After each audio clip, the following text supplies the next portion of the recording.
जैसे कि मम्मी सबसे बहुत प्यार से बात करती है, अच्छा हो या बुरा सबसे मेंटेन करके चलती है।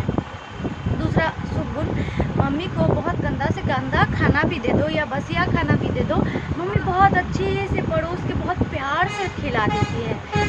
और तीसरा शुभ गुण, मम्मी बहुत सुंदर सच के सबर के रहती है सुबह उठ के, जैसे कि नहाए या ना नहाए लिपस्टिक जरूर रहेगा मम्मी का, ये अच्छा लगता है। हंसमुख रहती है मम्मी, ये अच्छा लगता है। ये है मम्मी का शुभ गुण, क्योंकि औरतें हंसते हुए रहते तो घर पे लक्ष्मी आता है ना, ये बात होता है। तो इसलिए मम्मी का ये चीज़ मुझे बहुत अच्छा लगता है। और मम्मी हमें भी बोलती है कि आप लोग भी सच के रहो, सुबह उठ के ही नहाओ या ना नहाओ लेकिन फ्रेश होके रहो, माइंड को फ्रेश रखो, शरीर को फ्रेश रखो।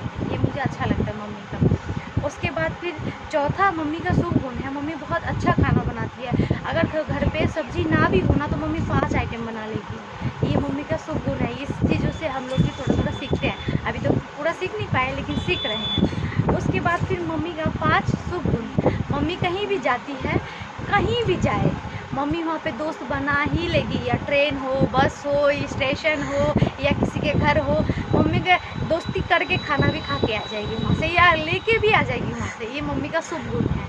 और पूजा पाठ भी बहुत अच्छे से करती है। कहीं भजन कीर्तन कहीं भी हो ना, मम्मी वहाँ पे इतना सुंदर भजन करके आएगी, पूजा करके आएगी, नाचेगी गाएगी सब लोगों के साथ, जबकि किसी को जानते ही नहीं है ये बात, लेकिन बहुत अच्छी बात है। ये ऐसे रहना चाहिए, लड़कियों को मिलजुल के रहना चाहिए। और मम्मी का और भी शुभ गुण है, जैसे कि इतना बड़ा परिवार को एक साथ लेके चलती है, एक जगह चूल्हा जलाने के लिए कोशिश करती है मम्मी। हर समय हम लोगों को बोलती है अलग मत करो, अलग मत करो। ये अच्छा गुण है मम्मी का। उसके बाद अब मैं अवगुण बताऊंगी मम्मी का जैसे कि अवगुण में पहला अवगुण है, मम्मी हमारे घर में कोई भी अगर गलती करे, ठीक है, उस इंसान को अकेले नहीं डांटती है, मम्मी सबको मिला के डांटेगी।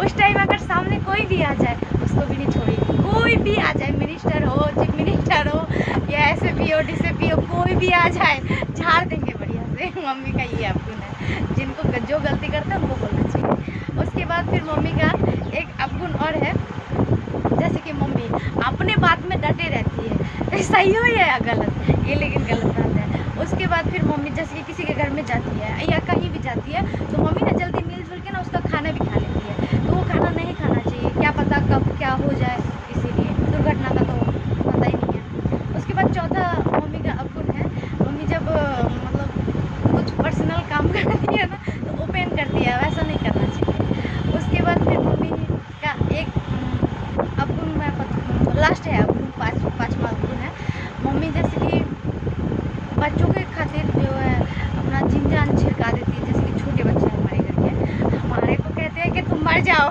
तुम्हें ज़रूरत नहीं है, बच्चों से मतलब है। लेकिन मम्मी ये गलत बात है, हमारे से भी मतलब हमारे से भी ज़रूरत है आपको, बच्चा भी ज़रूरत है, हम भी ज़रूरत है, क्योंकि हम नहीं रहेंगे तो बच्चा कैसे दे देंगे आपको इसीलिए मम्मी का सुकून ज़्यादा सुकून है, अवगुण कम है, तो मैं ज़्यादा अवगुण नहीं बोल पाई हूँ, सुकून ज़्यादा बोल पाई हूँ। मम्मी के अंदर कमी है अवगुण, तो मुझे ये चीज़ अच्छा लगता है मम्मी। लेकिन हम बहुओं को, बेटा से ज़्यादा हम बहुओं को प्यार करते हैं, और बेटा से ज़्यादा हम बहुओं को भी डांटते भी हैं, इसीलिए क्योंकि तुम समझ जाओ कि हमारे घर में अगर कोई रिश्तेदार आए तो उनको संभालना तो हमारे हाथ में होता है। तो इसीलिए मम्मी हमें डांटती है, समझाती है कि तुम लोग समझ जाओ, तुम लोग समझो सब चीज़ों को।